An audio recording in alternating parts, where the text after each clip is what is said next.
tip payments to go along with that, so it doesn't replace that livelihood that's lost right now. Well, you know, a lot of tip trainers that I know are actually adopting horses, you know, paying the $125, keeping them in their care, and then just charging an adoption fee when they find a, you know, and so they get their money still that way, and then, I mean, there are options, I think, that if the trainer's willing to still do what they're, you know, doing, it requires more marketing on their behalf, but. Yeah, it's definitely hard for everyone now. Yeah. So, just for me, because I don't know, and we kind of get into this bridge of things, and which is really great because that was, I think people feel safe. Yeah. But like we've worked with, there's a program in Utah called 3 Point Center. Yes, I went to that in April, and so it's what lovely. happens, just help me understand what happens, like it just is shut down now? I mean, that, I don't know, honestly. They just That's say been one of the that's ones it. that's weighed on me very heavily because, like I said, I did go out there and visit 3 Point Center, and I got to meet some of those youth in that program this past April. And the BLM has said that the horses need to be returned starting October 1st, and with the intention that the BLM staff will start going to reclaim the horses after the 16th. So there is no just letting them stay with their trainers. And those kids have been working with those horses as part of their therapy, and they don't fall in. Can you explain a little bit of what 3 Points for anybody Yeah. who doesn't know what 3 Points is? Yeah, so 3 Point Center is a nonprofit. They work with adopted youth, and they have an equine therapy program where they use Mustangs for that. Rod Mays, one of the leaders at 3 Point Center, he explained it as that those kids, they've had such trauma in their life that the normal types of activities, you know, like riding a roller coaster, that kind of shock our brains, they're like, whatever, let's try it again with no seatbelts. So normal equine therapy programs, they've probably been in programs that have done it before, and it just didn't really have much of an impact. Working with Mustangs, that was more of that adrenaline that really helped them to be able to move forward. The Mustangs also just have such parallels with their own lives. Being taken away from the home that they knew, and they were taken away from their home with good cause, but still, it's traumatic, right, for the kids? So, being taken away from there and then having to relearn a whole new way of life, it's hard. And so they can relate with the horses in that way. And then the horses ultimately getting adopted helps them then have a more positive outlook on adoption, because they see that their horse is now going into a good home and can kind of realize that maybe they did too. So those kids, they don't necessarily fall in our normal trainer 100-day period. They have a bit more flexibility because obviously there's a little bit more going on there. So they're not necessarily going to be able to be like wrapped up by October 15th and ready for the horse to move on. And the kids have already been through so much, so it's really hard that they're going to end up losing those horses they're working with too. They can't pay the $125 fee to keep the horses. Is it just because there's too many untitled animals on one property? So it's tricky. Most of those kids, it's a live-in facility, so those kids don't necessarily have land where they could adopt them. It's a therapy center. Yes. Well, I was thinking the actual nonprofit. So the nonprofit itself theoretically could, if that's something they chose to do, but then yes, they might run into the issue of number of untitled animals. Also, they might run into issues of like, can they just tell their staff that they have to adopt? So it's a little tricky. I'm not sure exactly what their path forward is going to be on that. And if you can't give every kid their horse, Yeah. then what kids do you pick? Yeah, how do you pick? That's hard. And I don't know how their program will move forward without the access to Mustangs, because if they can't get foster care agreements, how do they continue to do it? You can't just keep using the same Mustang over and over. That's not what the program was. So I'm not sure. And we have other programs like that as well. 3 Point Center has another location that's a storefront in North Carolina that does similar work. We have a veterans program in Arkansas that works with veterans instead of adopted youth, but they are running into these same issues of now what? The foster care agreement option is no longer there. So it's definitely a challenge. Yeah, it's a challenge for the horses, it's a challenge Yeah. for everybody who's put their heart and soul into Yes. building their programs around these horses. Yeah. trying to find the homes for the horses that are enrolled. Yes. And when this announcement was made by the BLM, we had a little over 600 horses in our foster program at that time. So that is why we had to halt all pickups immediately, because 600 horses simply aren't going to get adopted in September. That's just not realistic. Our previous September record was 160. There are other months where we do a lot higher than that. September's just not generally a super high month. We are seeing a ton of support from the public and people looking to adopt Mustangs.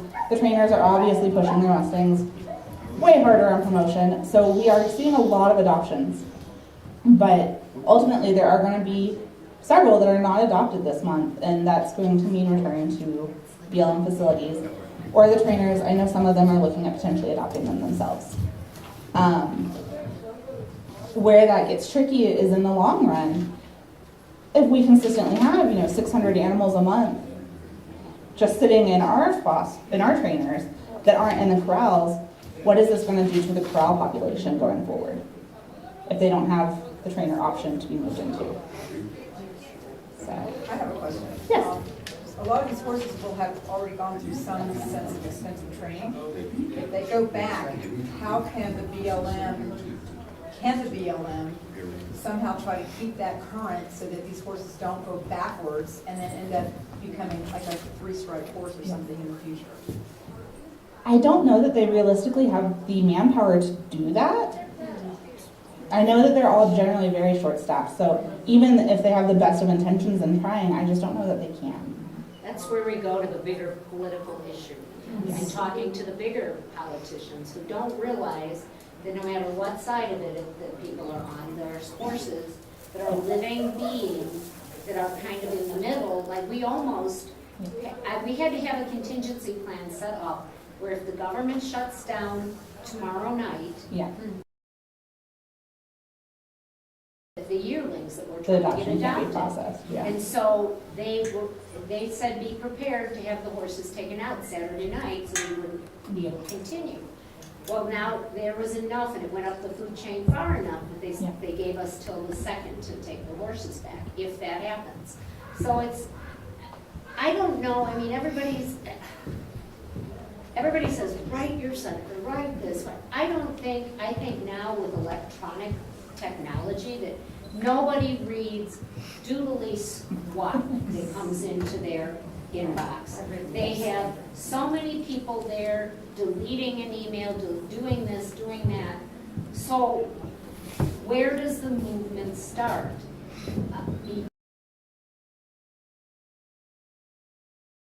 And a better way of educating is kind of what we've been doing with Lasan's ride across the country. Yeah, bringing attention. These boys that are riding across the country, if we can just start getting more people to see and talk about the Mustangs. Yeah. Even right now, Ashley Avis's documentary is up for an Academy Award. That will be huge for the horses, no matter which side of the conversation you're on. Yeah. It puts the word Mustang in the American public's mouth, because outside of the bubble that I like to call the wild horse bubble, which there's a whole other horse world beyond the wild horse bubble. Definitely. But outside of this, outside of the wild horse bubble, the horse world goes on. We need to continue to, those people out there don't care about the little infighting. Yeah. They don't care that Melody just got a very nasty text about, what about these horses and that, when we're posting positive stuff that's happening here, talking about positive stuff for horses. We constantly. It's like I'm the delete queen. Energy happening around. Well, and unfortunately, that's a very common thing in Yeah. all things with animals, not just Yep. horses. Oh, yes, for sure. That's something that people get very passionate about, so they have very strong opinions on. So trying to get people banded together Right. amongst a common cause is challenging. Well, and that's what I'm trying to say, is that we in this room are people, well, not even just this room, but just with Mustangs. There's the on-range, off-range, don't do this, don't keep them. I do not want to live in a country where there is open season on horses. And that's the reality of it in a nutshell. Yeah. I love our deer. I love watching these mule deer walk through this town here at night. I'm like, oh my gosh, they're right across from the hotel and they're laying in the grass. But there's an open season on deer, and that kills me. I don't want that with the horses, so let's. What, are you opinion that that's in works to try to? People have mentioned that. Oh, well, they've already done No, stuff, they've already still- done it on a couple of the reservations and pulled it out. Put a stop to it on the reservations with some of the native horses. And that's the other thing. A lot of the rest of the world doesn't understand that there's Forest Service horses, there's Bureau of Land Management horses, there's reservation horses, there's, they just think horses. Yeah, they don't And realize. everybody out there government that bodies loves go into it. horses, loves them all. I love them all. I don't care whether it's a documentary we get in from New Zealand. Yeah. I want everybody to see that documentary, so, but I just feel that the way that we can help this is to keep doing all the positive stuff that we're doing, rising above it all. Yeah. And showing the horses in a really good light, and let's just keep making, the more we can keep making films about horses healing people, the more we can keep getting those stories out, the more we can get people talking about it, Yeah. the more the public becomes aware, because politicians don't give a rat's happy ass. The public cares. Well, And that's- some politicians do care. Yeah, yes, some That is do, not- yes. That is not a fair statement. Well, and that is why we're continuing things like working with Pickering Cowboy Association and sponsoring Mustang classes, so that those Mustangs can get out there and compete with other horses and get on the forefront of other horse people's minds as well. They can show what they can do. That's why we're launching with ILHA Mustang classes at Liberty Fest, so that way Mustangs can be put on a bigger stage. We're continuing our partnership with Road to the Horse, so that way Mustangs are put on that stage as well. So we're definitely trying to make sure that Mustangs are still out there and in the forefront. Yeah, yeah, and well, that's what we're all trying to do, so Yeah. I think if we can just all help each other and work together and then go talk to the politicians that care, Ginger, because and again, it's not just the Mustangs that I deal with. Yeah. I deal with soaring, I deal with all of the things that, we get those documentaries, we get those horrible We PMU live in America. airports. We're not good stewards of anything. Our country, our land, our Our families, children. each other. Yeah. I mean, we've gotten away from all of that, so. And we can't adopt our way out of the problem. No, there needs to be other solutions. And- Yeah, and it's gotta be a combined effort. Yeah. To get on the range and eliminate the number of foals being born. Yes. And that can be done. Yeah. The BLM has never put, in my opinion, any real effort into doing that. Yeah. They have stonewalled, they have hung up on people. Yeah. And so hopefully the agency can change. We're not the enemy, No, we're the horse lovers. we're the people that can help you. Yeah. And a lot of the on-range activities have been focused on birth control, have been focused on the mares. But a lot of studies with other species show that actually targeting the males is the more effective method. Because, one mare can only have so many foals, but one Yeah, but stallion can have a whole bunch. That's hit and miss, I mean, it's, you can't make, I don't think there's any scientific conclusion that gelding stallions is, because all you need are like 2 or 3 Yeah, and they can keep it going. clouds out there, and they're all gonna get bred. Yeah.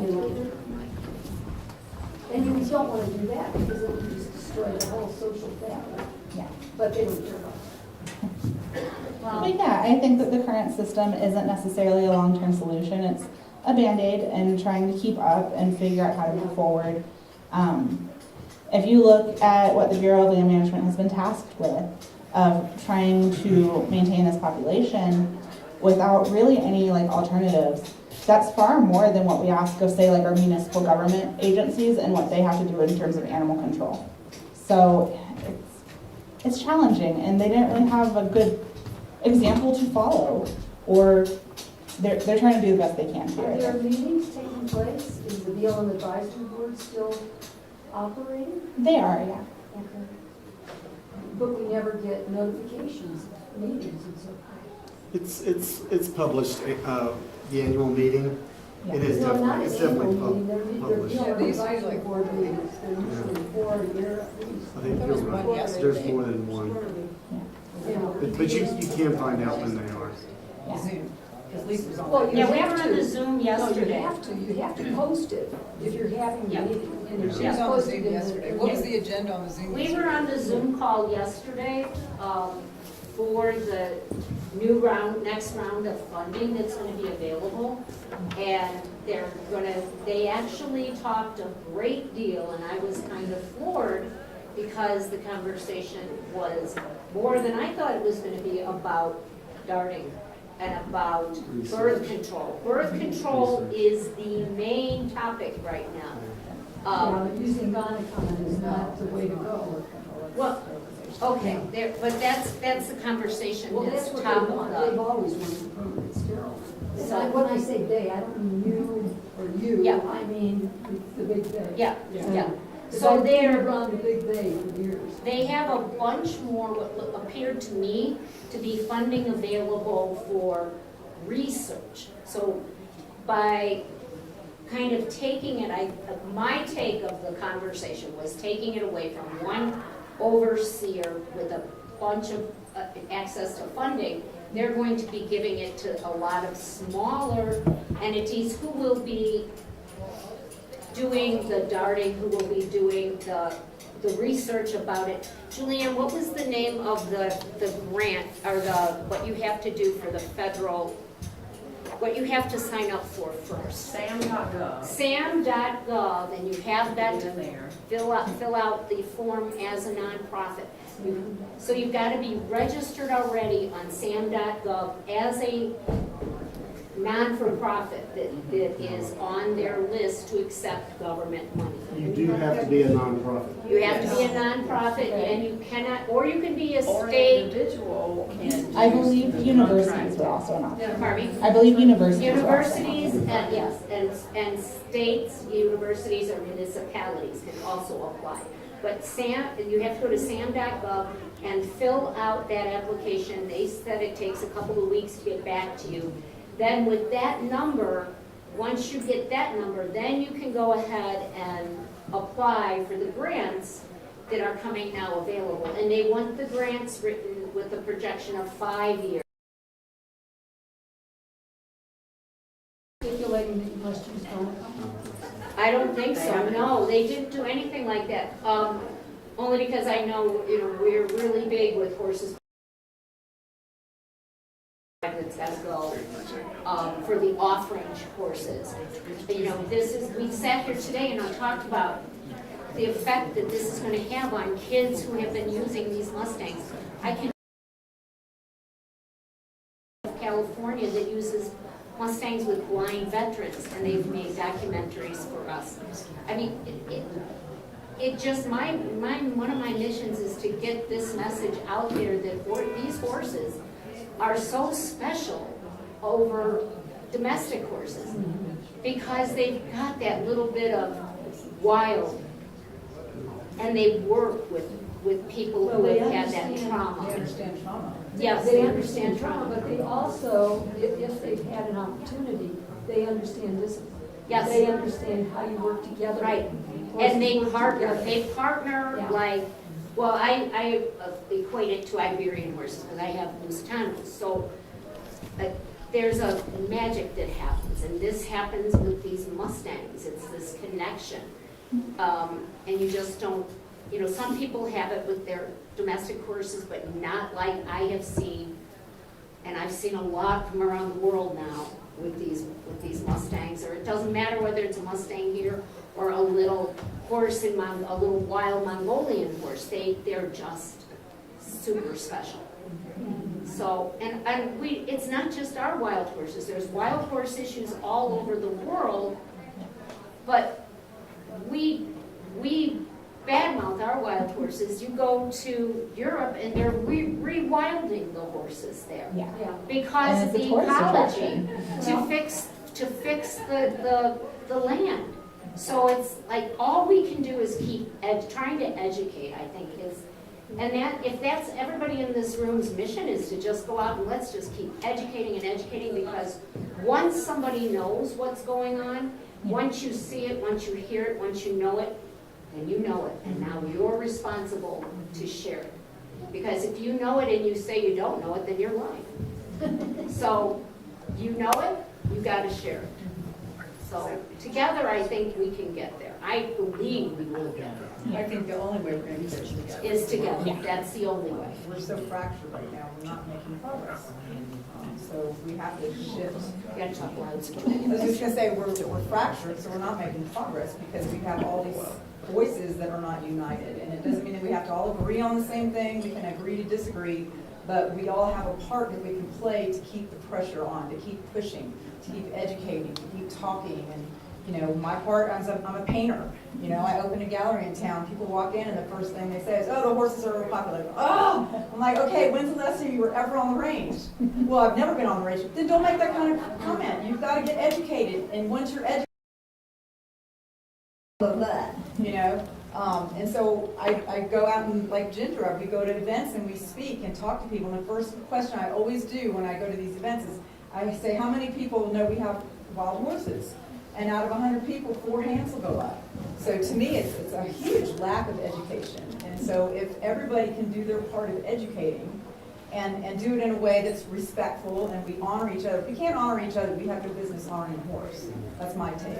Write a children's book about what, I mean, it goes on and Something I on. love to do is go to a room and say, how many people pay taxes? Yeah. Yeah. All the hands are up. Right.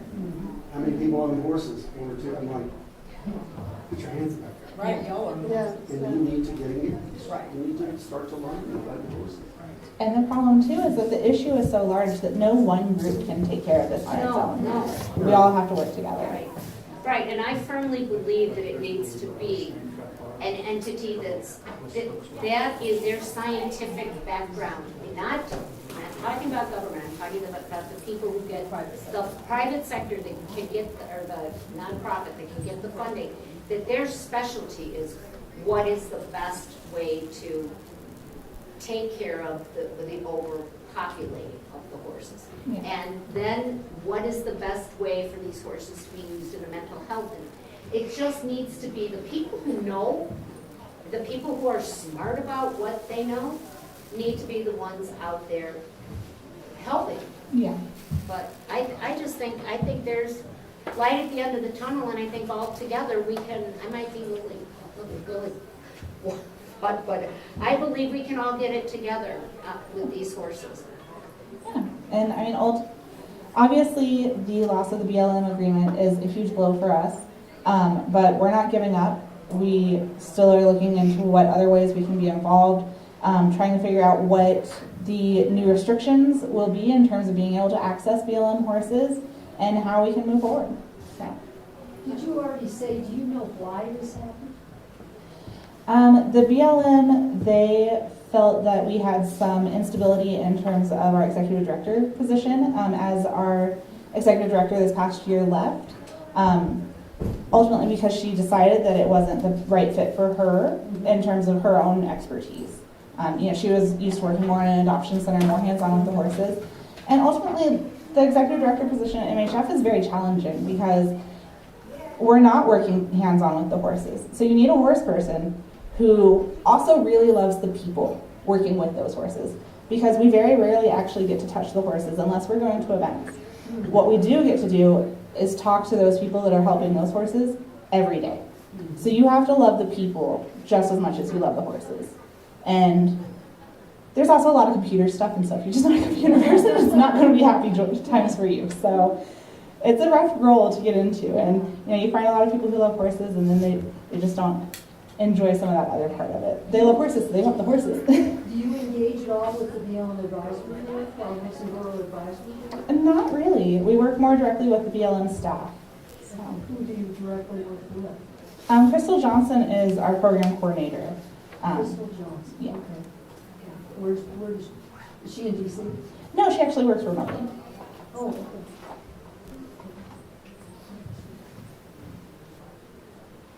Anything else? So, I mean, BLM's not putting out money now, so what are they gonna do with the money that they're saving?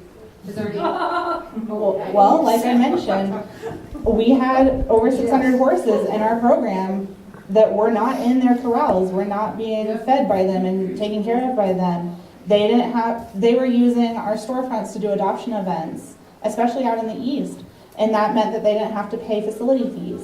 They're gonna have to have more adoption events to get horses out, which means they're gonna have to pay facility fees, and they're gonna have to have all that manpower to be there and work it.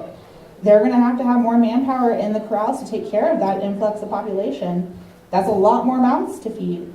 I'm sure that money's gonna get used. And they have to have the right people that are engaging with the public. Yeah, Over the many years I've dealt with BLM, some of the people that are in important positions don't even like the horses. And if you don't appreciate and value the product, it's hard to be a good salesperson. I have heard from several sources, because I've been doing this for 14 years now, and it's amazing when we send Mustangs to Germany, how much they love and value these horses. yeah, they value our Mustangs so much. When they send them to the east, the amount of money that these horses are auctioned off is phenomenal, and it's like they are so hungry for Mustangs.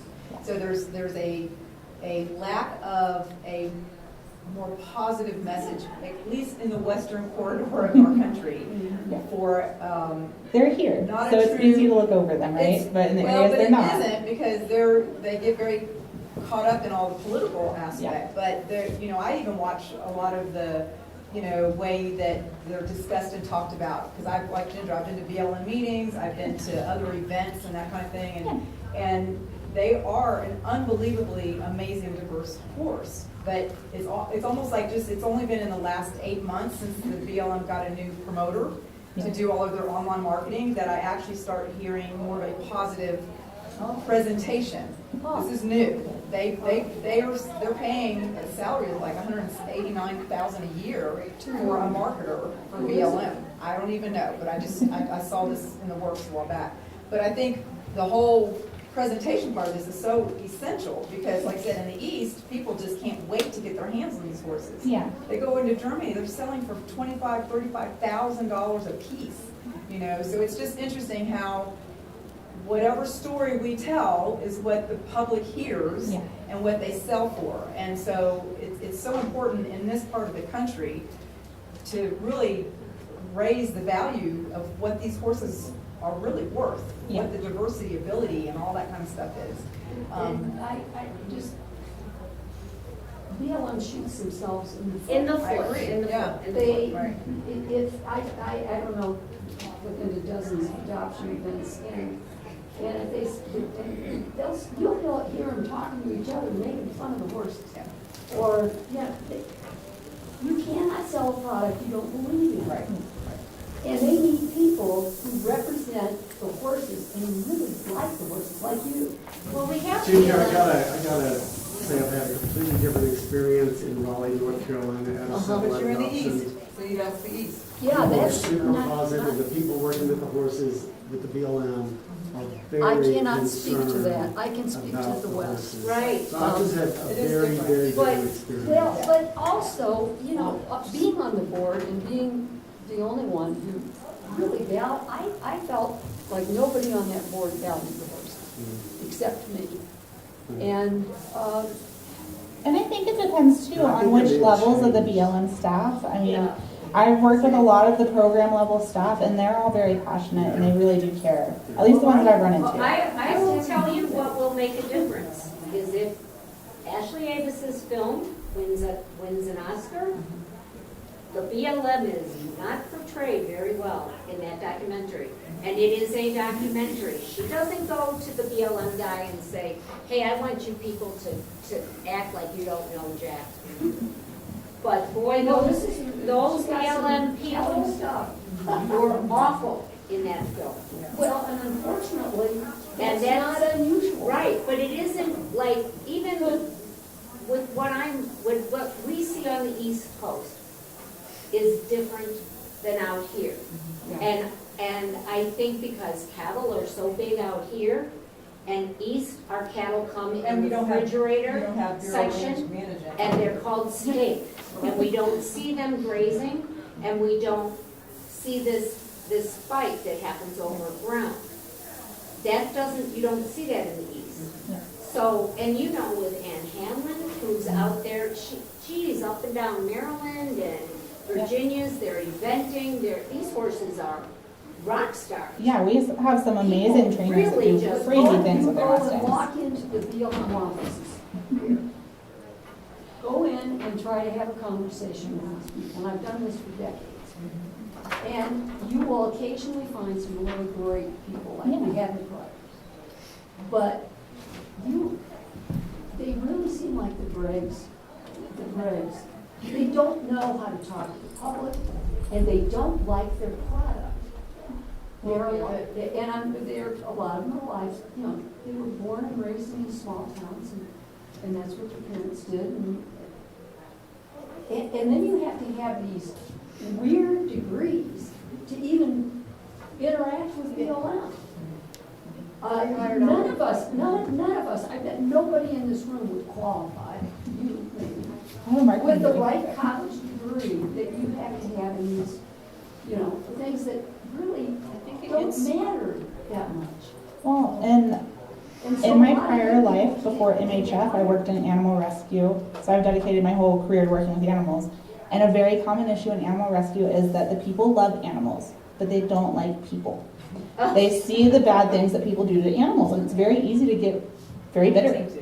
And so perhaps some of the BLM staff, they do love the horses, but they just can't connect with the people to help promote them very well Well, because there are a few great people that do love the horses, but they're few and far between in my experience. Well, and what also I've seen happen is like with BLM employees, for instance, Steve Leonard, he got a new position just a while back, but I spoke to his wife like the last, like before COVID in Canyon City adoption event, and I mean, he's had like death threats on him, like activist people who are like, leave him wild, you know, like they have, like he's had his life threatened by people, and that's pretty hard to yeah, do it's your hard to job want to when go you're out worried and about talk to your life, people. you know? I totally when- hear you. So, But and when he you actually run loves that- the When horses. you run the office and you bring in, how many horses were brought in from West Douglas that lost their lives? 156 animals died, and do you know why?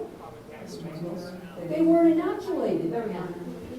We didn't even inoculate the Chickatee ponies when they round them up and bring them What do you in. expect when you put 150 horses in a pen and you don't take care of them?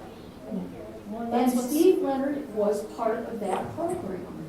I do believe he tried his best. Like I do believe he like loves horses and cares about them. It's like he's also up against this huge thing of like money and and it's like I even offered. They have nobody working here that. Well, I Yeah, told him, a I'm lot of the like, BLM offices have been super short-staffed, and the hiring process for federal positions is just so long and drawn out that it's really hard for them to get people in. It just I shows also how, think COVID made an impact. Yeah. Sure. It Yeah. really hurt the system. There was a guy, I think it was here in Westcliffe, like he had a bunch of yearlings, right? Was Yes. it here where their neck tags grew into their necks? And now they've survived it and they're whatever, but I mean, that guy went to prison and apparently like they weren't, like the compliance checks were not happening, and I offered him, I'm like, I will do it, like I'll volunteer for free, I'll go out and do compliance checks for you guys, and he's like, we don't even have the funding to train you. So I don't really know where the money is going, because you Well, would to think, train you, I mean. but you don't have to be even trained, I mean, I can No, check I they mean- pick up their feet, but Yeah. I mean, it's still a bureaucracy of like, you have to go through this, I know. these steps where, so he was even trying, but even he can't like get Oh, anywhere yeah, I can't sometimes. recall the last time I had a client. I adopted two Mustangs, I never had. No one I know has ever had one. I had well, you better believe that I did. Yeah, you did. Yeah. Steve, I know Steve, so I think after a while, hopefully it is. I think that's the problem. I think that what we see, because we're all so much more into this, it just reveals, this is just one part of our governing system that is so screwed up and broken. And like, you know, we have a whole governing system that's at threat of shutting down on Saturday. I mean, it's just, This is just another part of our government that is not working. And so here we all sit frustrated and irritated and we want to see better change, we want to see better staffing, we want to see more honesty. And I think it's going to be a constant thing of the people being, Lisa asked, why do you want to do a festival? And I said, I want to educate, I want to see regulation or legislation, and I want to see regulation. None of us want to be over-regulated, but when people are doing what they're doing, we have to have it. You know, and then there was another thing I was going to say. I just lost it right there. But it's, so to me, do I agree with everything about Lisa? Hell no, we've almost killed each other this past week. But I recognize the place and the part and the influence and the voice that she has, just as I recognize Ginger. And I think we've just got to get to a point, when I started playing in this Ginger, I had hardcore advocates calling and just ripping me up one side and down the other. And I was, Today I want she you to got get there. nasty. Yeah, and I think it's just so important to recognize that we all have differences, and we all aren't going to see it from the same perspective, but we can all make our impact. And until we can get to that point, we're not going to have this empowerment to go into our governing system and put the pressure on them wholeheartedly. Like I said, we're just fractured. We're as fractured as our governing system. And when people are fractured, we are so unempowered. We see a government that is unempowered, and it's because that nobody can freaking get along. Nobody can sit down and talk about the hard shit without like walking out or just shutting down or I being never ugly. walked out of one of their meetings. I- I never in my life. you know why I admire you? Engaged them forever. and I I've admire never you walked out of because a meeting. you actually took on a BLM position knowing where you stand. That's hardcore. And I think that's where we have to get. We've got to get edgy and we've got to get hardcore. That doesn't mean we have to be a-holes to each other, but it just means that we got to stand our ground, speak our truth in a respectful way. And if we can just educate ourselves, and I told Lisa, I want to be a bridge builder. And when I said that to an advocate friend of mine, she just laid into me. And I was just like, oh my gosh, if I can't even talk to another advocate knowing they've watched me walk for 14 years in this whole process, and then they have to question where I stand, it's like, oh my God, you don't know me at all. And I feel like that's a lot of what's going on within advocacy in general. There's a lot of crazies out there, let's be real. I mean, let's call it like it is. How do we convince the crazies to, like, get rid of what is going on in their lives and say, I need to come and I need to meet you in the middle? I mean, that's really what it is. There are sometimes, I'm sorry, but you're going to have to compromise. You're going to have to compromise something. There is no way you're going to get every little thing that you want to have happen. PCP. I mean, I remember a time when TCF wasn't a proponent of PCP. But we've come a long way to say that, you know what, there are times that we need to say. Well, that was because I saw natural management. Yeah. And then they brought in those hunters Yeah. from wherever they came from and shot the mountain lion, Mother Yeah, Mountain. yep. So there went natural management right out the window. And it took me a while to get I want to over thank that. you for being here. Yes. It Yes, cannot thank have been you. easy. And that's coming from me, Yes. and that should go far.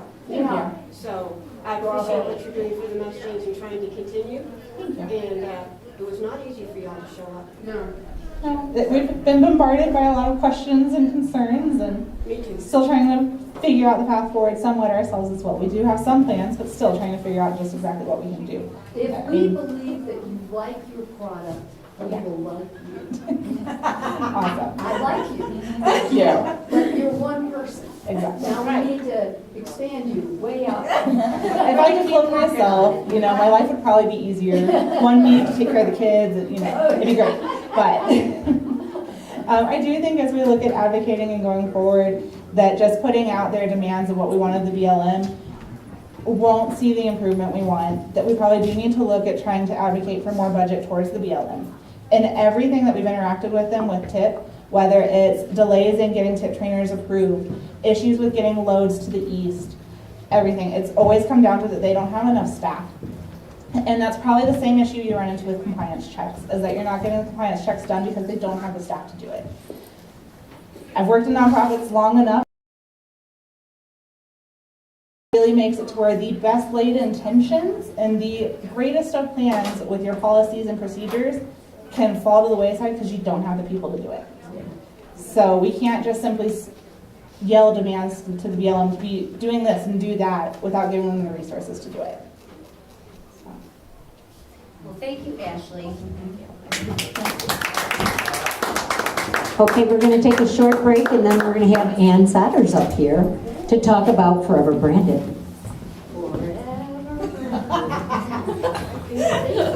That's great for a song. Is everybody having fun? It totally does. Good panel, Ashley. By the way, I'm just doing a little part, you know, I was a little worried part.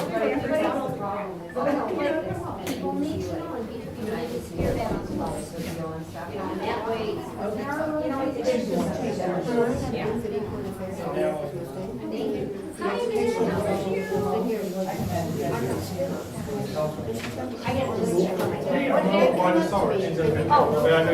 she's behaving?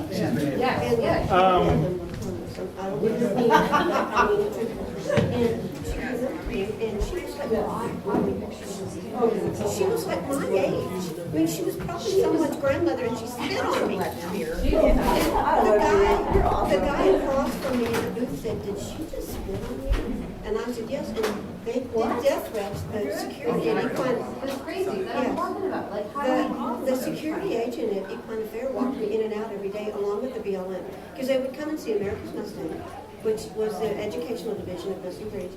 And BLM asked us to come up with. And so that's how I got my main job with Mustang Breed. I had a contract with them since 2009. But I said, I want to be the spokesperson for this. And like, oh, no, we're not going to do that. I know this. I've been there. And finally they did. But they'll come up and like, America's Mustang, is that BLM? And like, I'm Ian. Nice to meet you. You want to see my horses? I was. I came out. You came down and saw Shakobas. Yeah. You actually called me when I did the first Mustang makeover. My first Mustang makeover in 2008. And you asked me why I did that, because they didn't need makeover, they were fine. And I said, well, I was a member of the Cloud Foundation. And I said, as we're driving to the makeover gym, like, we're going to get kicked out when they know what you feel. And we're going to be in trouble and everything. And so I went there, and Ken McNabb was my judge. And Ken sat me down and talked to me afterwards. And he said, you know, these horses are on the box like me. And anyway, we got to talking. And so, long story short, I called Ken and I said, I want to they're not hiring. He said, who is that? Yeah.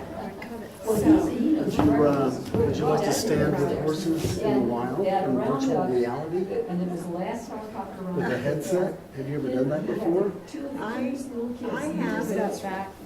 And we were up on this hill. That was a long time ago. Yeah. Yeah. We were actually in the wild. And with wild horses. Really?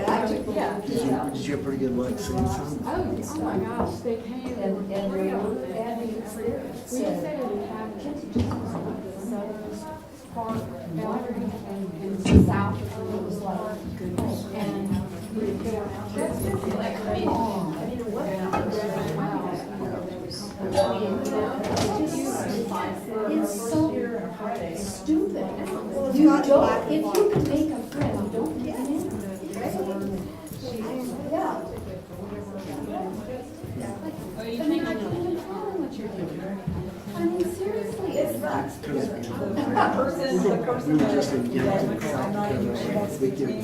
Yeah. I've got, She's the first one that took me out on horseback. but the black And I've been in a documentary film about anti-slaughter, and then, you know, I've been steady all for the last 14 years. Is that the black one in there? Okay. Just turn on and off. Off before you put it down there. Okay.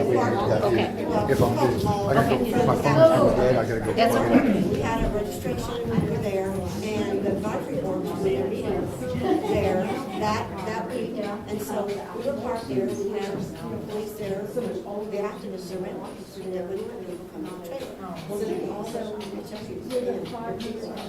they're not letting people come up here. And so they sent me out there. So I went, they had a truck with a video on the back he's showing a roundup, and he's showing the same thing, terrace pictures and everything. So I went over to the booth, and they're all standing there. It's like a dyslexia. And I'm like, okay, I went in, I made a big check in, and I said, I love all your pictures here. Who's your photographer? None of them knew. And I introduced, I said, we're over here, we're over here. Have each other, I love you, my child. No, Can I get your contact info? Yeah, I just want your contact information. showing horses and horses, and showing long-term running. We're doing a video, we have both videos. There's a film in the theater. Would you like to see pictures of our Mustangs? And then you can see them kind of, they don't say this, but they put pictures out. I said, I'd like to see your Mustang.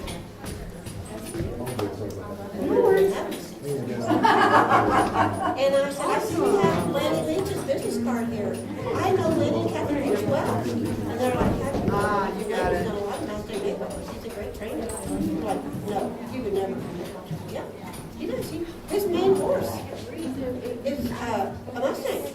And he trained all the guys that did the movie. Oh, cool. And you're like, But I struggle with that. we didn't know that. Yeah, let him. I think there's just this fear of engagement because they don't know how to talk to each other. Well, I just We asked gotta him, get I past said, that, you know. please, we don't stop people from coming over here and seeing your trailer. So please, we are registered, we're allowed to be here. Do not stop people from coming to see our trailer. You are welcome. Would they have any questions? Yes, yes, they would get in front of them. And one lady, I went up to her and she started speaking in a foreign language. Right as I walked out, she quit from English and went to something. I mean, if I didn't know better, I thought it was Pig Latin the way she talked. But the people she was talking to looked at her like, because all of a sudden she went from speaking English to a foreign language, and I'm like, You're gonna go up on stage. So Ginger, I don't know if you know, if you had seen when they were boycotting the Edwards Film Festival with, like maybe it was 7 years ago, our film festival, when they had our logo and they had a big red stripe through it and everything else. Just people from, I think it was American Wild Horse. that's who was it. Yeah, they just were not happy with us, so I'm gonna introduce you. You to can't make everybody. everybody happy. And you know, it's the other part too, the girls trying to do it all well. I got like 30. You don't know how to be uncomfortable. Does that make sense? Oh, here we go. We got our own. I'm gonna give Ann a little bottle of water up here so she doesn't lose her voice talking, because I know this is gonna be a good conversation. So I'd like to introduce to the stage Ann Souders with her new organization called Forever Branded, because she has a big place in her heart for the Mustangs. So she's running away. Where's she going? God, she just ran out the door. I'm hoping that the people watching at home don't go, wow, what'd you do now, Lisa? There's no telling. So now you just gotta do this. I know, I just have to keep talking. I can talk about our new documentary we're working on, The Mustang Speaks. Oh, here's my 3 o'clock alarm. That means you are to be up here on the stage. So here's Ann with Forever Branded. Thank you, Lisa, and thank you all for coming. And I'm honored today to have so many of you here listening to me talk about what I love to talk about. And I will just warn you, when it comes to talking about Mustangs, these are the strongest muscles in my body. I can just talk and talk and talk. So I've been around Mustangs since 2007. I went to the first Extreme Mustang makeover, but before that, I was fixated on Cloud and part of the Cloud Foundation. I learned so much from Ginger and the Cloud Foundation, and what it was, I learned so much about their interaction in the wild and how they got along and what they did. And it really touched my soul. And like I told you earlier, it really helped pave the way for what I am doing today. I have recently become unemployed, and so it helped open a huge door for me to be able to do something that was huge passion for me. And we started Forever Branded, and we have our 501c already, 3, and we are preparing to go out and help to educate And we have our cards out there, forever branded, creating and fostering community through education, engagement, and adoptions, one wild horse and burro at a time. And we can't forget the burros. That's right. Because they're an amazing little creature. They're on my bucket list. Don't tell my husband. So, anyway, I did the first makeover in 2008, and Jim did it too. And what an experience that was.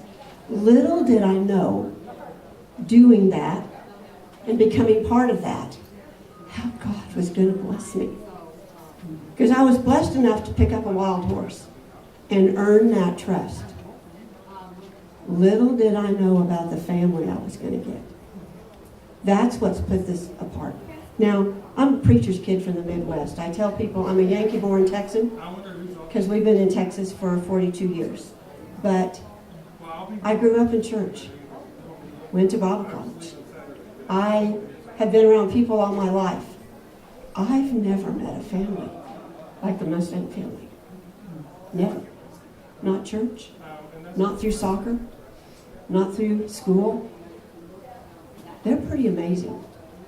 And so that was the greatest gift for me, coming in.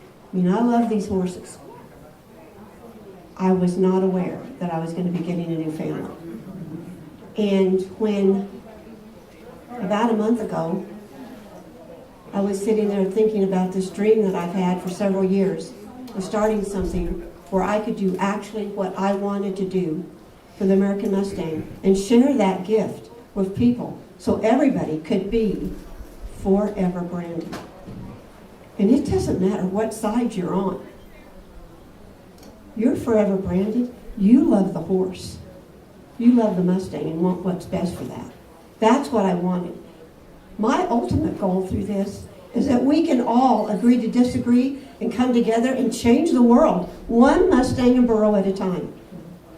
That's what I would love. And so, and then later on I would, which we have the honor of having Matt here, who helped create a lot of that, and I'm very blessed to that.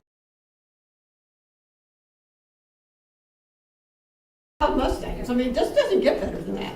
And helping educate them. I remember when we took the virtual reality trailer out, they would go through the trailer, American Mustang, and then they would get out and say to me, "Now, what year is your Mustang?" Well, I have a 2015, and still didn't get it. They didn't realize that there were wild horses in America. And I will tell you, I always want there to be wild horses in America. There's nobody that likes going out. Most of all, I want them safe. I want them to be able to have, to be taken care of. And so, in the world we live in, that's where it gets hard. Mustangs are overpopulated. In Nevada, there was, a few years ago, there were 512% overpopulated. That's terrible.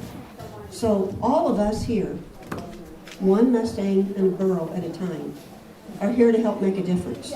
So we're hoping through forever.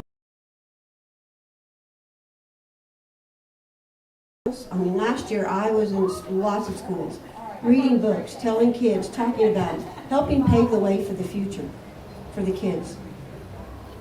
One Mustang and burro at a time. That's what we have to do, one Mustang and burro at a time. And like you said, this is just a small little effort, but all of us doing this together, this is what I hope will help. We're hoping to get Mustangs adopted into homes that are in these corrals. Mustang champions are doing. I know that's what Ginger would like. All these horses to get out of those corrals and have a forever home. That's what Ashley wants. That's what all of us want. So I love this event that we are all here working together. No matter what we think or believe, we're working together because we're forever branded. So that's why we're here. That's why she asked me to come and speak. And this is our very first event. Hopefully the website will be up by tonight and on. I'm the director over education and outreach. Jim is our executive director, my husband Jim. He's retiring the end of October, so we're putting him to work. And Amanda Mills is our marketing director and over operations. Matt and Stacy Zimmerman are our adoption and event and engagement directors. And so we are excited. Lori Tran is our treasurer, and we're excited to get things on the move and go and work with all of you in helping get horses adopted out of these corrals and to help educate Americans, youth, kids. We are working, we've already got a program for our youth, and we are going to do things quite a bit different than what Matt's group's going to do. He's doing two events this year. We are hoping to tackle everybody that is kind of doesn't compete in those type of groups. The new people, the ones that we need to educate, the new Mustang people, to outreach to them, to go to them, to work them up to where they're going to learn and be educated to where then the next year they're reaching out to help get in Mustang champions and work at his events. So one Mustang and burro at a time. That's what we're trying to do, and I'm honored that Lisa asked us to be here and to come. I have 3 Mustangs of our own. I have 2 salt wells in the Divide Basin, and one thing I found in the Mustang family, you have Mustang groupies. Now, I don't know what groupie you are in, but I'm a Wyoming groupie. I like Wyoming Mustangs. I've had Twin Peaks. I love my Twin Peaks Mustang. I've had Oregon. I love my Oregon Mustang. I love them all, but my Mustangs now are Wyoming. What are yours? Devil's Garden. Devil's Garden. Stone Cabin. Stone Cabin, all right. I know where yours are from. You don't have to tell me. Stone Cabin Gray. You don't have to tell me. So, awesome.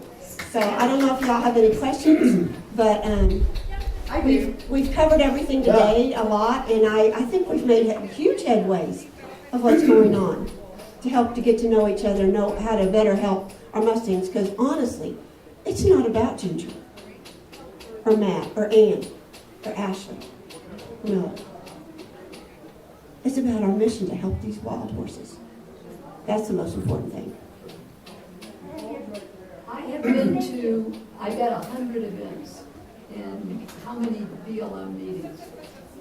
And you are the only person that when I came to a BLM booth, who, well, a lot of them were doing a lot of so they were automatically or turn their backs. Yeah. You were the only one that we could sit there on that table and look at the pictures of the horses together. So bravo. You know what table she's talking about.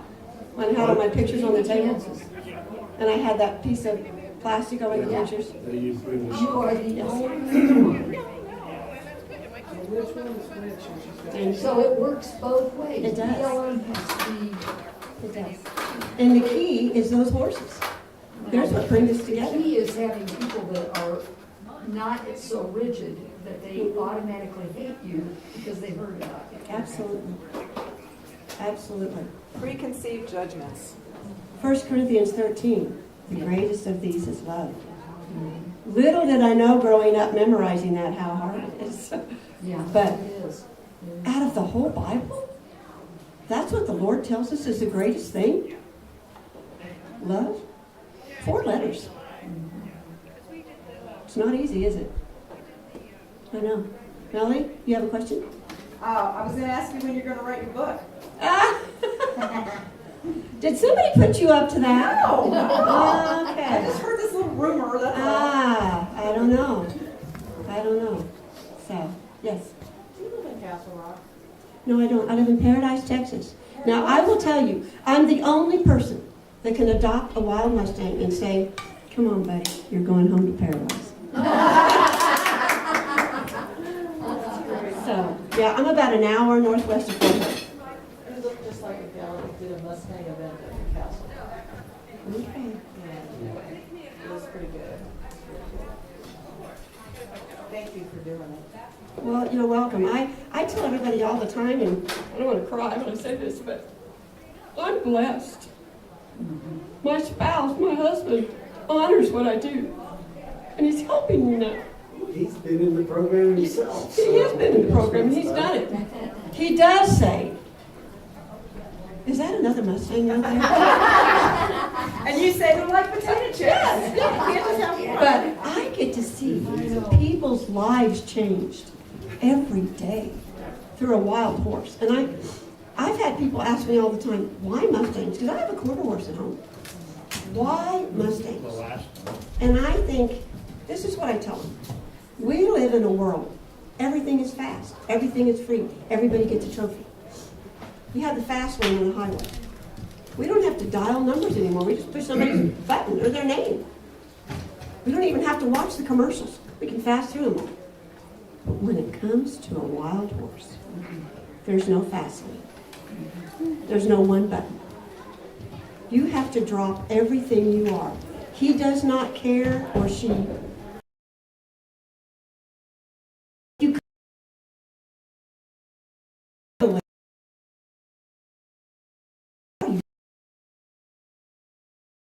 What you're bringing to him. He does not care what war you were in, or what happened to you then, or what happened to you as a child. That horse only cares what you're bringing to them. And you have to strip down everything and earn that first touch. When in America have we actually earned anything anymore? We don't. And when it comes to a wild horse, first time, that's different. That horse is letting you in. We all get to do that, guys. All of us. We're not competing with each other. We're encouraging each other. Because there could be 40 more of us in here, and that's still not going to tackle 82,000 horses in the wild. So, I'm honored. And I'm honored y'all are here with me. And I can't thank you enough. And come to the table and get my card. I do answer my phone and my emails. I'm not techie, as Ashley will tell you. But you can set up a printer. I can set up a printer, yeah. But anything I can do to help you find a Mustang, help you find a trainer, help you get an event going or be part of it, help you learn more about the prior Mustangs, I know the people to contact now. So anything I can do, because y'all, all of us in this room, we're forever Braylon. Isn't that amazing? It just doesn't get better than that.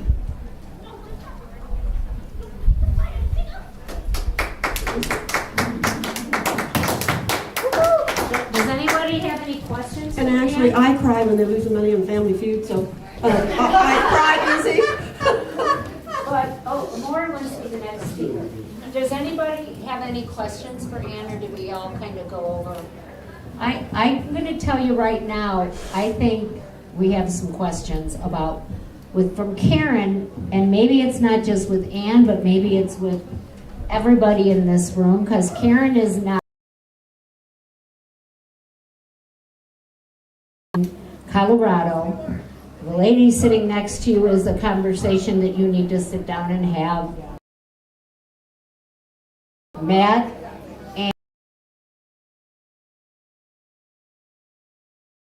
That's okay. I can be know. great today. we've got so many people, Melody, who can help you understand, because she doesn't know what the difference is. Because she is who I was telling you about earlier, is someone who just loves horses on the outside of the wild horse bubble. She doesn't understand. She didn't know that there's this side and that side and these people and those people, and she just thought it was Mustang. So we're all going to be working together towards a pretty big Mustang event happening at Rocky Mountain Horse Expo. I think it's a great place to bring the conversation bigger. We've been starting the conversation there. I got the conversation expanded last year, and we're really going to expand it this year, because Colorado is kind of ground zero right now for what's happening in the country Well, on. they're not, I find, you're not hungry out here, because you have them. They're everywhere. When I go see wild horses, I go to Rock Springs, I'll just tell you that. I'm spoiled, that's where I want to go, I get to go right, I could touch them. Probably. But I go because that's where my horses were from, and I know them. And my hard horse, Rocket, who is out there on our banner, he's out there. I saw him get gathered in a roundup. And Sawyer, who I got to name in the wild. I saw them all, and I'm thinking, man, you go every day to preach about people adopting these horses, and you're crying because your horse got rounded up. I did. I will tell you. He got released. I was right there watching through Pat's cameras. He got released. And I'm going to tell you the greatest miracle. His mare that he's had for 9 years was there when he got released, and they hooked up immediately. Is that odd? No. That is just, that's a great miracle to me. And I love these horses. But I love the people who love them. Whether I agree with everything you think, or you think, I don't agree with everything my husband thinks all the time. Especially about the number of Yes, especially. And I don't always agree with everything the BLM thinks. But I want them to look at me and think, I want to do better because she believes in this. Then when I meet people every day, when I met the activists at the Mall of America, that you were there, they were terrible. No, you. Oh, all America? Out there in Washington, D.C. Oh, Yeah. yes. I mean, I never try to change their mind. Because you couldn't change my mind. I just try to tell them my story and show them my pictures. And I believe with all my heart, my 3 Mustangs are totally in paradise. I also believe with all my heart, if they were to let go right now in Salt Wells and Divide Basin, they'd probably run off, raring, fighting, farting all over the place, running all over. But I can guarantee you, at 10 o'clock at night, they're looking for carrot time. And at 6 o'clock, if they haven't been fed, they go to my neighbor's gate. Because when we're gone, my neighbor feeds. I believe that with all my heart. Now, finally free.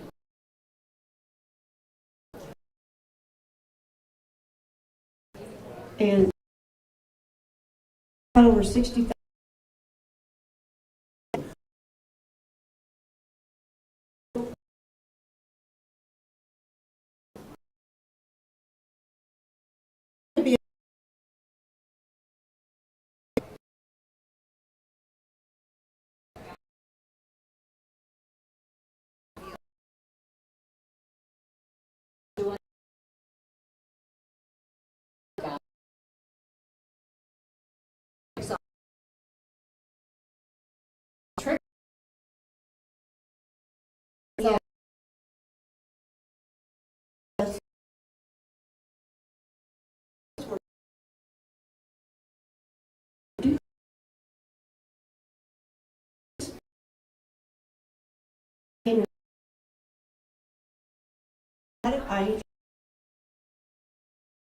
So I tell what I believe, and I want you to have a Mustang when you believe it. Anybody got more than 6? At your house? I have more than 6 at my You have, how many do you have? So I have, well, there's 8 at my house. 8. Awesome. You win the award today. I don't know what it is, but I'll come up with something good. So, thank you all so much. I appreciate it. Thank you, Ann. So, Karen, you have any kind of questions? Because you've got a room full of experts. And you are now in a really great position being part of the media, not to put the pressure on you. No pressure. But you're in a really great position to kind of, whether you want to come up here for a minute and ask some questions so that you have a better understanding of the Mustangs and the Mustang issues. I'll move it, Maury. I mean, I really think that we need to help her understand, because if we're going to be doing this big partnership once we get into Rocky Mountain Horse Expo and that, I think one of the, there you go, you can sit right there. Okay, here we go. So here's Karen Pickering from the Horse Source, and you can help ask anything. And the Horse Council. And the Horse Council. I'm doing dual duty today, but I gotta tell you, I had heard before I came out here, just through the grapevine, oh about it, I'm so sorry.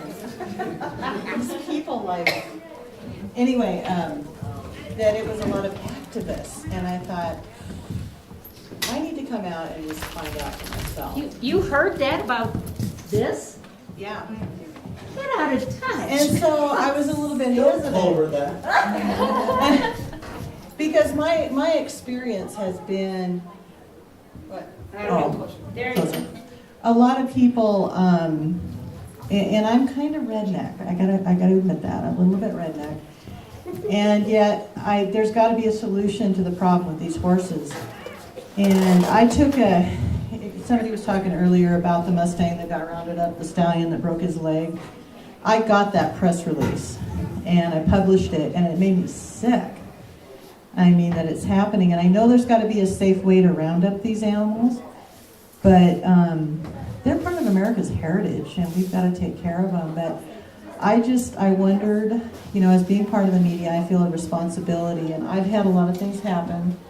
I try to publish all kinds of news, even from the other side. I don't know if you guys have heard of United Horsemen. They're kind of for horse slaughter. They were. I don't know if they exist anymore. They're probably something. I think they're Western Heritage now or something like that. But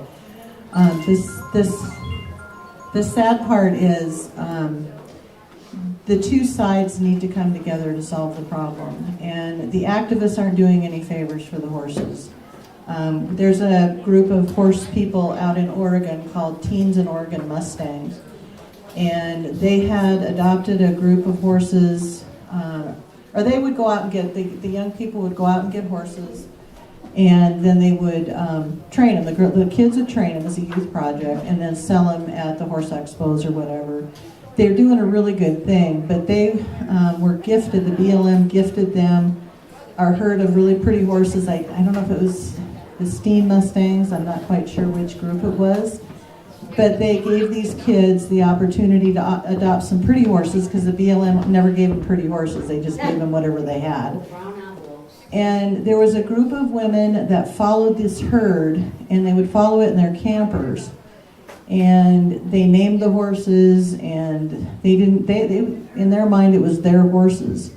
And so when the BLM rounded them up, these people found out where these kids lived and threatened them, and these are our horses, you can't have them, that kind of thing. So there's people that go too far, and I think that's what's really hurt the Mustang movement in a lot of ways. And I think by coming to events like this and educating people is what we need to do. And so I hope to be a part of that. I hope to be able to educate people and do what I can to make it. And Matt, thank you for, you know, running an ad with us and you know, helping us get the word out that way. I hope you guys all come to the expo. They're all part of it, they don't have any choice. That's how she works. That's how she operates. That's how we feel anyway. Yes. I haven't been to the expo in years. We used to have a booth there. And they would not, they wanted speakers. They would not let Carol Walker speak. Carol Walker is one of the best equine photographers in the world, because she is associated with trying to keep Mustangs on the range and use fertility to keep the numbers down that way. They wouldn't let me speak either, so I stopped. Oh, well, I'm on the board now, and I'm new, and I'm a troublemaker, so. And if they want Equus to run what we've been running in the Mustang Summit this year, It's all part and parcel of the education. It can't be in bits and pieces. I try to tell people with films especially, I can curate so at least we're not watching everybody's YouTube video, but I'm not gonna tell somebody, don't watch this film or watch it and have this opinion. Let everyone make up their own mind. We can't have where it's nastiness, and I mean, I don't allow people to be nasty. Well, these were, we weren't even gonna, we didn't want to talk about, you know, the issue of too many Mustangs or too few, or who has pink hair and shouldn't. All I wanted to talk about was my experience with the family of horses. Right. And that's what Carol wanted to talk about. So, you know, I don't get it. Well, I don't know, so Yeah. what I don't.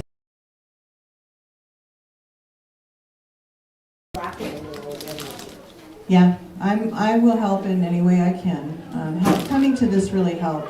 One other board member was supposed to come, but she evidently didn't make it. But we're Colorado Horse Council. It's a huge issue in Colorado, and we have to figure it out. So, and if you're not part of the solution, you're part of the problem. You know, if you take no activity is, Well, it's the same reason Scott Wilson pulled out of being a part of the festival last year.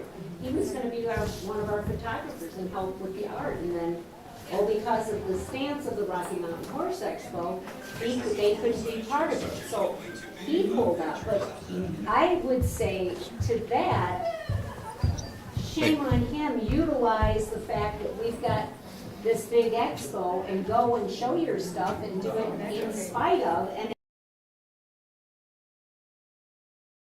voice heard. Well, certain people were being also told that they couldn't be.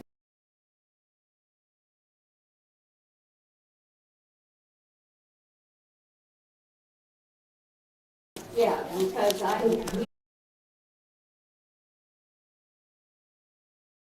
made them take down the curtains. We had everything open. People could see from one side to another. People worked together. That's how we did it, and from that, this keeps growing, and it'll just keep growing. And if we don't come and talk, then it's just like, and nobody else cares about the inner workings of the wild horse bubble. They care about the wild horses. They don't care that they don't care about, they just care about the wild horses. And that's where Ashley's film is going to have massive impact. And you mark my words, you watch it for this time next year, after millions and millions of people. I went to see it in the ski area. Silverthorne. Yeah. Dillon But area. no, and she's one voice showing what she sees through her lens, and millions and millions and millions of people will believe that is the truth, and that's what I said to the BLM people that I was talking to. You guys need to have somebody sit down and have a conversation with your staff and say the world is watching, especially with this issue, with this documentary. The world is watching. And if you want people to be supportive, don't be that way. Yeah, they're counterproductive. Right, you know, right. They're terribly. It's like, Yeah. so Everybody comes from I their want own. you to understand this part of it. Well, everybody comes from their own perception of things, and so you can't change somebody's mind. You have to show them. Yes. And so that's what, and because I'm new at the Horse Council, I don't know all the history, I don't know what's going on there. I'm just happy to try to contribute in any way I can. I believe you have to be a part of the industry in order to make a difference. And so I'm excited to have everybody here, and we're going to have an awesome trail challenge there too. I have to make that happen. So if y'all have Mustangs and you want to compete in a trail challenge, bring them. Yeah, we're bringing in Mark Bolander, who does trail courses all over the world, and we're pretty excited about getting him out here. So now we just got to get enough people to compete and take the course and that kind of thing. But anyway, thank you so much for inviting me. Well, I really wanted you to be able to hear it literally from the whole, we have the horses' mouths here right now. So to Ed help her understand. And that's our job, is to help her understand this bigger picture, because she is in a position, first and foremost, with the media, but then on the board. So if she doesn't understand, how can we expect the decisions that board makes to be correct? And So, I would just like to interject, you were saying when you opened up, we've got horses Mustangs all over Colorado. We did. We don't anymore. They just zeroed out a herd. The San Wash Basin is at its lowest numbers it's ever been. They did post today that they actually canceled the roundup they were planning on doing. So in Colorado, we don't have the herds that we used to have. I will say just real brief, because when I got into this, I was linked with some very hardcore advocates. And so a lot of what I started to believe was just through the advocates. And then there's the propaganda and the messages that come forth from the governing side. And so it was very conflicting. And so the only way I thought, how can I make sense of this, is I need to go out for myself. There's going to be a roundup, like in Colorado. I went out about 6 weeks before the gather, because I wanted to know for myself, is there enough grass? Are the ponds full? Are the horses skinny? No. Everything was more than abundant. The horses were huge and round. And so there's just, to me, that's the educational side of this. This is why Ginger does what she does at the choirs and her different ranges, because it's hard to know what is the truth, because we're being fed this from this, and we're being fed this from this, and so this is how I can navigate and feel good about what I do and know where is my truth, because I've been here, I've been there, I've been there, and I know, I've seen firsthand. We've got herds all over Colorado. Well, we did. We don't anymore. So I'm not giving you a hard time, but it's just that's where the education part comes in, and you are in a room of some really amazing people. So it's because Colorado is not what it was for a while up in San Wash Basin, and it is down to 140. And they have not been accounted for, and I think that's part of the reason the BLM said we're not going to do a roundup. But visual over this has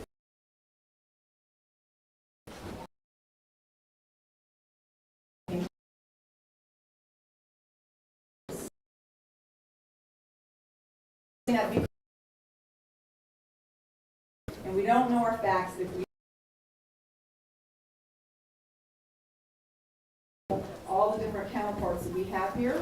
So you are in a room of some really good people. I just did a write-up in the newspaper, and I didn't want it to be a propaganda push, but I just wanted it to be a truth with these issues at this point. But like I said, for me, that was my journey. I've been in this 14 years, and I just like, man, I just don't want to. I want to know for myself. I want to go to these different ranges, and I want to know, why is this happening? Because they're not overpopulated. There's a few areas that are, but not all. So. Can I just make one comment on sand washing? The gigantic roundup. Yeah. They had sheep for, I think, almost 100 years probably, whether anybody knows him. They had 2,000 head of sheep cross over several weeks after they removed all the horses because there was nothing. But there's nothing for the horses to eat that they know the sheep. So I get documentaries that talk about the beautiful, like Ashley, like this is that side. And then I get documentaries that talk about all the wonderful healing things that the horses do and all of that. And then I'll get a documentary in that will really just bash the bejesus out of the BLM roundups, and it'll only be because the person's there and actually filming it. So again, it's just the education. It's educate, educate, educate, and that's that's our mission. Well, and have the facts. Have the facts, right? But then you go to the side. What are the facts? Sand wash. Yeah. Weeks later, there's two. Goes back. We had in the festival that was one of.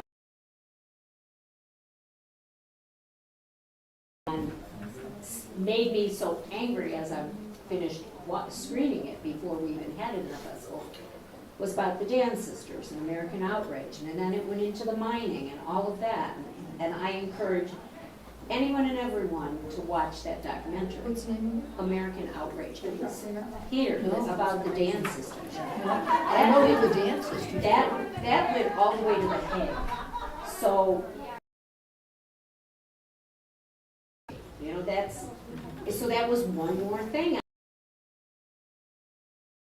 That BS. Mm-hmm. So you know what you know, and the more you get to learn, the bigger your span of knowledge is. Is there anybody here that's a member of American Horse Publications? I am. We were.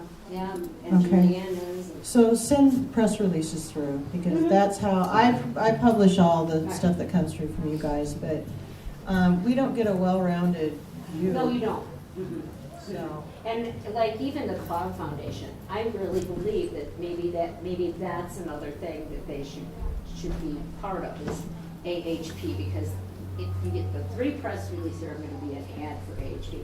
You get 3 press releases a month about anything or everything that you're doing. It goes out to all of the equine publications. Sold, I mean, Pardon me? I said sold. Yeah, and it goes out, and they will publish your press release and send it out to all of the equine. Regardless of the position. Regardless of the position. It's totally My non-biased. authors use it, my filmmakers will use it, somebody wanting to really promote something they're doing, I will have them use it.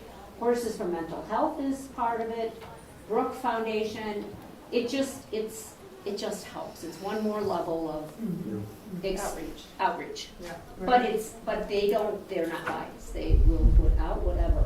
Journalists are not supposed to be biased. No, well. Thank you, Karen. Okay, we've got about a 20-minute break before our next panel. Okay, thank you all. Anybody else want to get up and talk? This room has been fun today. It has, you're very good, yes. I like it, good stuff. This is yours again. Come on, Maureen, we know you're a star. Pardon me? I'm going to go right up there right now. No worries. This was yours, I didn't know. I know, but I put it up there for you. Are you good? I send it up for you. Good, huh? Who said they're a bunch of actors?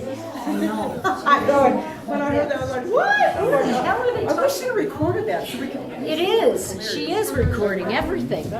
I can't believe I want this. these in my gallery. I know. She will put them in your. I know, I told her we have. I can't. First name.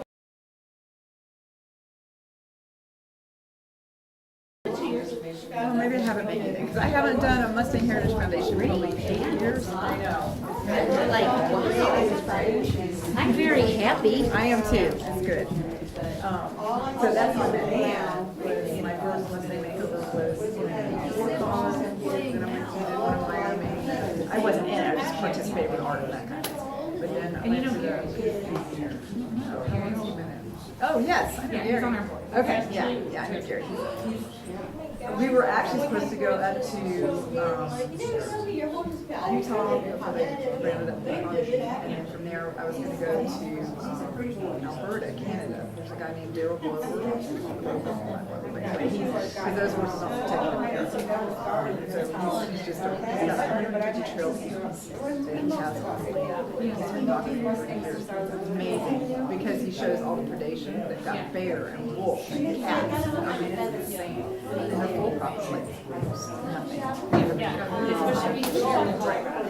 But anyways, we were supposed to go there and then from there go to Gary. I fell off my RV and broke my knee. So, didn't break it, I ripped it all apart.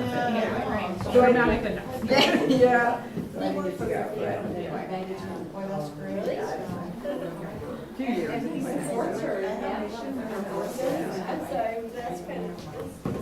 I'm coming because at least that's I gotta drive by. I should stay in here.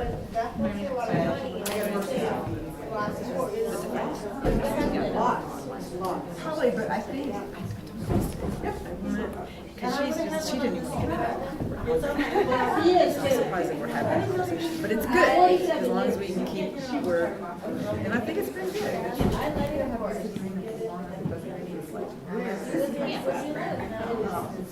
And that is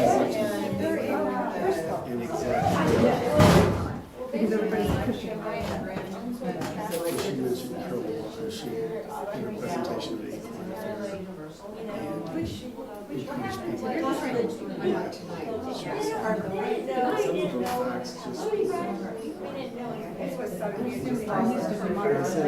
I challenge you to check yourself. Because the horses are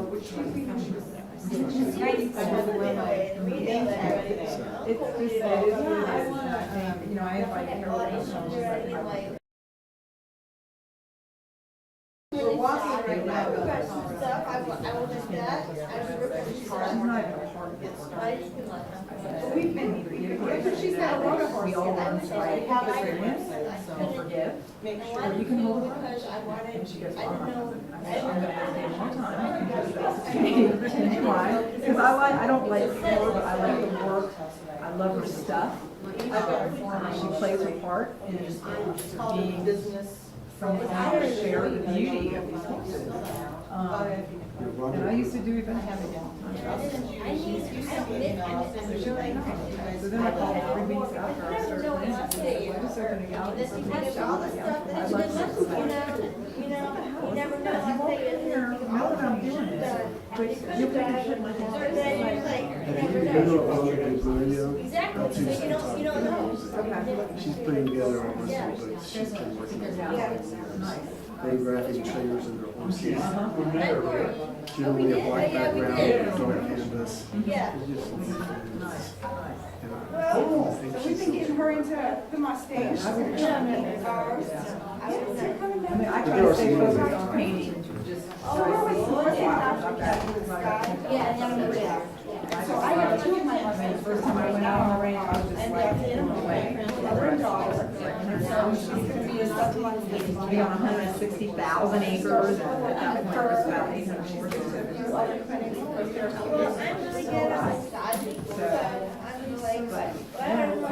a lot of good stuff out there. I mean, the photographers that are out there are freaking amazing. They love that. I'm really good, and then my Steve talks about that. Well, I can't like see it. See it. You know, you're still voice for the Mustang is not there. Yeah, today I was watching.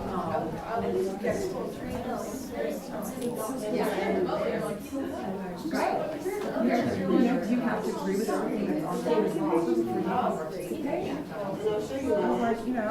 I'll show you the measure. I want to go out and be able to reach into people who have absolutely no concept that we can have about horses. I love that.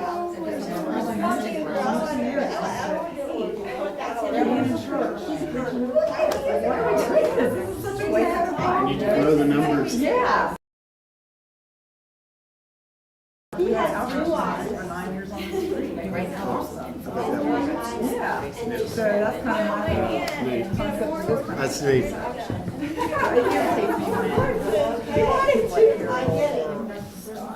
It's just important for everyone to get clear on different points of view, so that we can create. And so now he's got an attitude with me, not compromising. But how will the people who go to it ever hear that? Thank you very much. That is exactly what I said to them. You guys are looking through the lens about this long. But you can't go.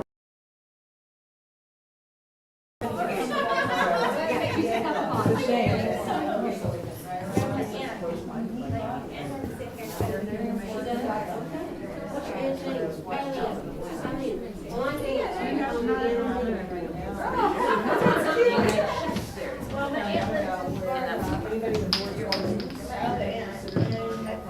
So which one you said you like? Which one?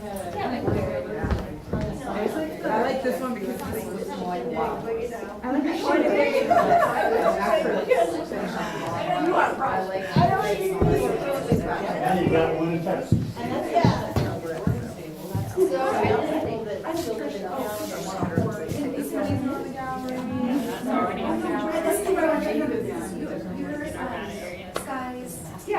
Okay, sorry, I got to run. Anna Maria and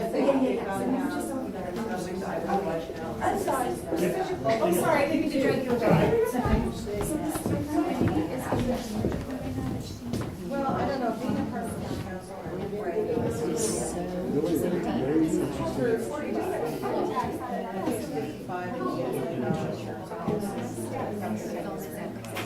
It's worth it, and then it gives the horse counties the ability to do a lot of things.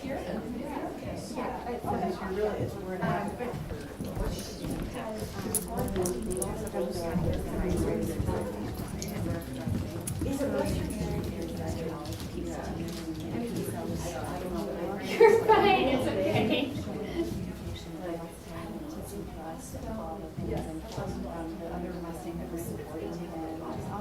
Well, and then the ground for the I just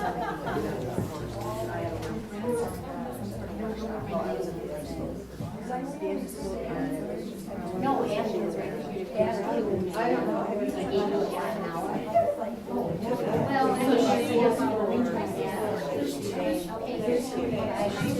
did you name milkshake? Oh, I love it. Oh my God, there's so much. 6 people. 3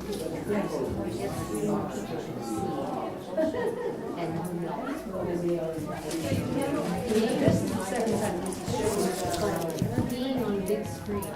Oh, and the upscale was great. Yeah. I'll ask Jesse, he's a guru, but the effects of music are. They've got to have a way to. It's over in an instant. And the narration. Oh, so the mix is amazing. So,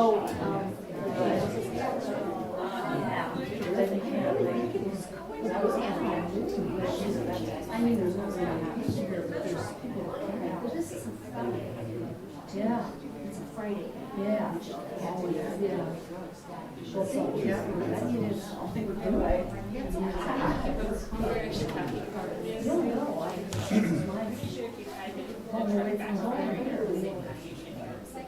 my horses were just down. What? I know.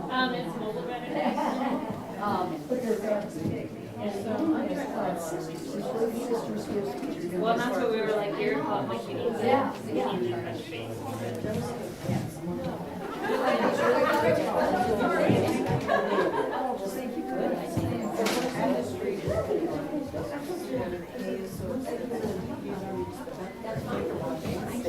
They were saying that there was going to be activists here. So I think one of my horses, did you see this illustration? That's what.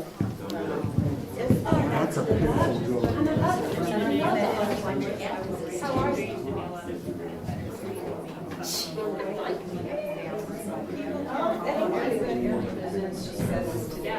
COVID just.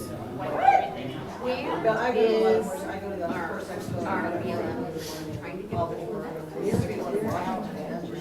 I know. But, you know, No, Linnaeus used to be here. it's just got.